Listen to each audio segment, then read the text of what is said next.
কোরবানি না দিলে কি গুনাহ হবে? কোরবানি না দিলে কি হয়? কোরবানি না দেওয়ার পরিণতি বা কি? সক্ষম ব্যক্তি কোরবানি না করলে কি গুনাহগার হবে? এই সম্পর্কে ইসলামের দিক নির্দেশনা বা কি? কোরবানি আত্মত্যাগের আর্থিক ও অনার্থিক অন্যতম ইবাদত। এই ইবাদত প্রত্যেক হিজরি বছরের জিলহজ মাসের 10 থেকে 12 তারিখ সন্ধ্যা পর্যন্ত পালন করতে হয়।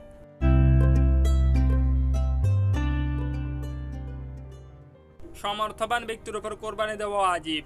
ওই ব্যক্তি কোরবানি না দিলেও ওয়াজিব তরকের জন্য গুনাহ হবে। তাই পরিবারের খরচ মেটানোর পর যদি জিলহজ মাসে 10, 11 ও 12 তারিখ নির্ধারিত পরিমাণ স্বর্ণ বা রূপা থাকে, কিংবা নির্ধারিত পরিমাণ স্বর্ণ বা রূপার বাজার দর অনুযায়ী 50,000 থেকে 4 লাখ টাকা থাকে, ওই ব্যক্তির জন্য কোরবানি করা আবশ্যক। সুতরাং যদি কারো কাছে কোরবানি করার মতো টাকা কিংবা সম্পদ থাকে, তবে তাকে অবশ্যই কোরবানি করতে হবে। আর যদি ওই ব্যক্তি সমর্থ থাকা সত্ত্বেও কোরবানি না করে, তবে ওই ব্যক্তির ব্যাপারে রাসূল সাল্লাল্লাহু আলাইহি সাল্লাম কঠোর হুঁশিয়ারি ঘোষণা করেছেন। হাদিসে এসেছে, হযরত আবু হুরায়রা রাদিয়াল্লাহু আনহু হতে বর্ণিত, রাসূলুল্লাহ সাল্লাল্লাহু আলাইহি সাল্লাম বলেছেন, যার সামর্থ্য আছে তবে সে কোরবানি করলো না, অর্থাৎ কোরবানি করার সংকল্প তার নেই, সেজন্য আমাদের ঈদগাহের কাছেও না আসে।